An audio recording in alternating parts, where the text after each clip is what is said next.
Kalau kita ngerasa bahwa hidup kita kayaknya lebih nyaman daripada teman kita yang ahli ibadah, jangan kegeeran. Jangan-jangan kita sedang diberikan nikmat biasa, sedangkan dia diberikan nikmat yang luar biasa. Apa nikmat luar biasa? Kenapa dia miskin terus? Karena Allah pengen dekat sama dia. Mungkin dengan miskin dia sering berdoa. Dengan dia sakit dia sering berdoa. Dengan dia dapat masalah terus dia sering berdoa. Sedangkan kita ketika dikasih solusi ke lapangan rezeki jarang berdoa. Ibadahnya nggak getol. Kita dikasih nikmat, dia dikasih nikmat. Tapi siapa yang lebih istimewa? Jangan-jangan dia lebih istimewa justru dengan kemiskinannya, dengan sakitnya, dengan masalahnya. Ini yang dirasakan oleh Abdurrahman bin Auf, teman-teman. Ketika Abdurrahman bin Auf dihidangkan makanan yang sangat banyak oleh istri-istrinya, Abdurrahman malah nangis, bayangin. Jadi dikasih satu buffet, makanannya semuanya ada dessert, appetizer, main course kayak gitu semuanya lengkap. Pas dilihat sama Abdurrahman, nangis. Kalau kita ngeliat itu nangis karena nggak pernah makan seenak itu gitu ya. Ini nangis karena aduh kok gini-gini banget ya hidup saya kok nikmat banget sih. Akhirnya istrinya nanya kepada Abdurrahman, "Ma yubki kayak Abdurrahman. Kenapa kamu nangis wahai Abdurrahman bin Auf?" Kata Abdurrahman, "Bagaimana saya tidak nangis? Ada orang yang lebih soleh dari saya, hidupnya susah. Siapa dia? Hamzah dan Mus'ab bin Umair. Sampai keduanya ketika meninggal dalam perang Uhud, saking miskinnya nggak punya kain kafan.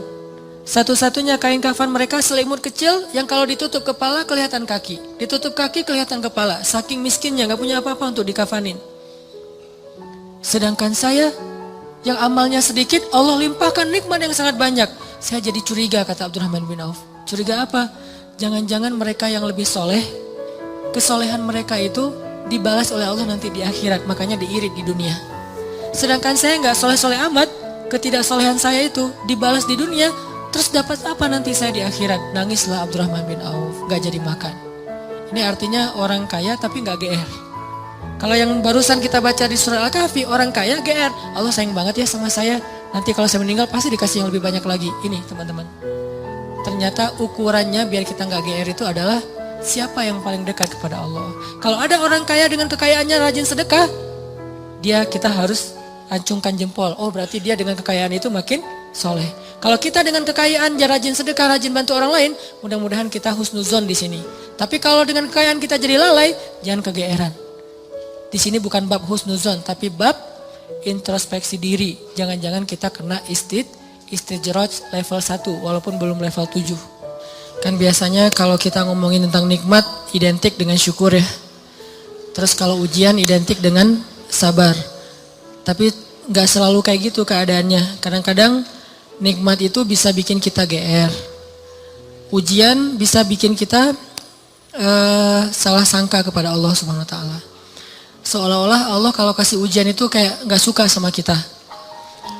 Padahal kadang Allah kalau kasih ujian itu tandanya masih perhatian sama kita.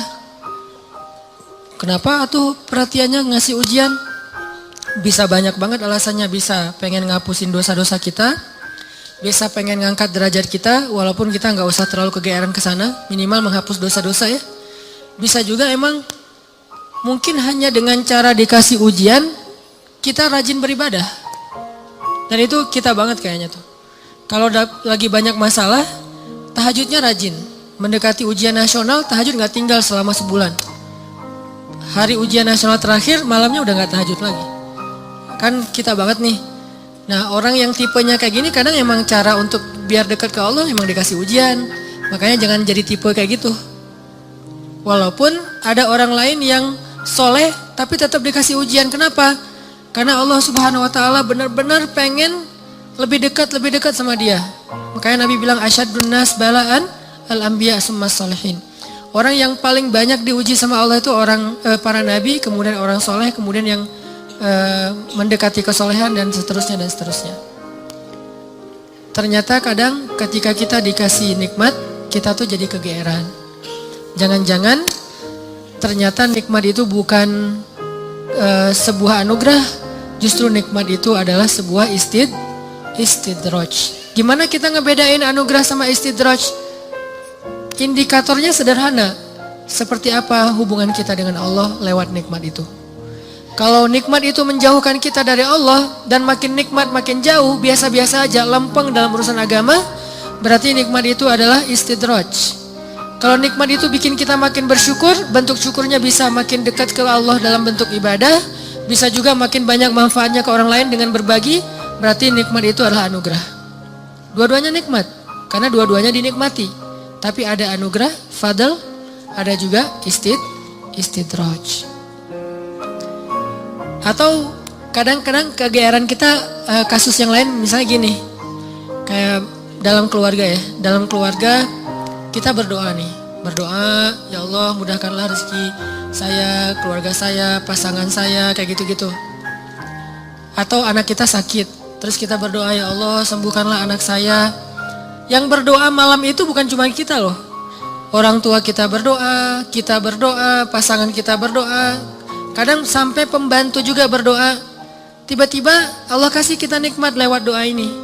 Misalnya anak sembuh, misalnya kita lulus ujian, misalnya dapat kerjaan, terus kita tiba-tiba kegeeran. Ya doa saya diijabah banget ya. Di sini nih kegeerannya nih. Apa ini enggak husnuzon Ustaz? Husnuzonnya kalau Allah maha baik ya, mau mengijabah doa orang yang tidak layak diijabah, ini husnuzon. Kalau kegeeran, ya alhamdulillah saya orangnya layak diijabah doa ya. Doa saya itu cepat banget diijabah, lu baru semalam doa, hari ini udah ijabah. Kalau yang diomongin adalah kitanya, itu kegeeran. Kalau yang diomongin adalah kebesaran Allahnya, itu namanya husnuzon, bagian dari tahadus bin ni'mah. Wa amma bi ni'mati rabbika fahaddis. Yang dibicarain tuh bukan kita, tapi Allahnya.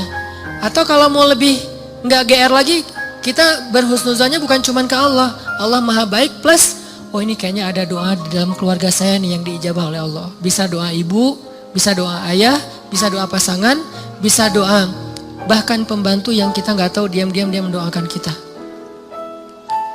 Jadi bukan kitanya yang hebat, yang keren, yang soleh, tapi ada orang lain di sekeliling kita yang soleh kemudian mendoakan sehingga memudahkan urusan kita.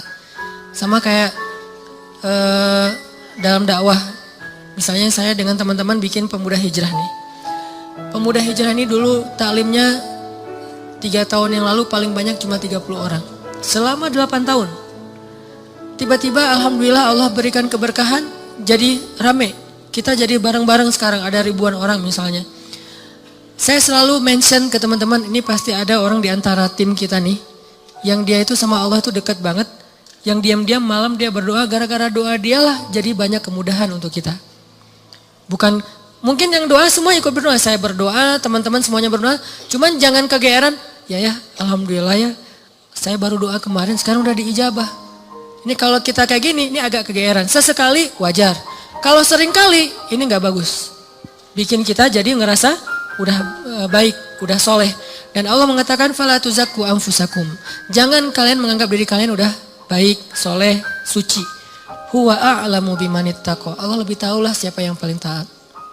Jadi teman-teman, kadang kayak gitu kegeerannya. Atau ada juga bentuk kegeerannya gini. Dia jomblo. Udah gitu, ngelamar cewek hafizah 30 juz. Dia tuh belum bisa baca Quran, baru hijrah, tapi diberikan istri hafizah 30 juz. Atau sebaliknya, dia cewek baru berhijab banget, diberikan suami hafiz 30 juz. Udah gitu dia kegeeran, wah berarti saya udah pantas buat dia nih. Atau dia pantas buat saya. Enggak, jangan-jangan Allah sengaja ngasih kita pasangan yang soleh banget, karena cuma dia yang bisa menghijrahkan kita dan memperbaiki kita. Kalau dikasih yang tanggung-tanggung ntar lepas lagi nih. Makanya dikasih yang gak tanggung-tanggung. Sekalian aja yang paling soleh, yang paling taat, yang paling berwawasan agama luas, sehingga kita disuruh belajar ke dia. Bisa kayak gitu. Padahal yang datang ke dia itu banyak. Ada yang sama-sama hafiz. Kenapa yang lebih baik dari kita hafiz gak diterima? Karena udah sama-sama soleh. Terus siapa lagi yang perlu diperbaiki kan? Bisa jadi kita justru ketemu dengan orang yang keren, karena Allah pengen memperbaiki kita dengan orang itu, lewat orang itu.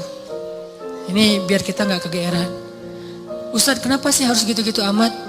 Karena itulah sifat orang yang beriman.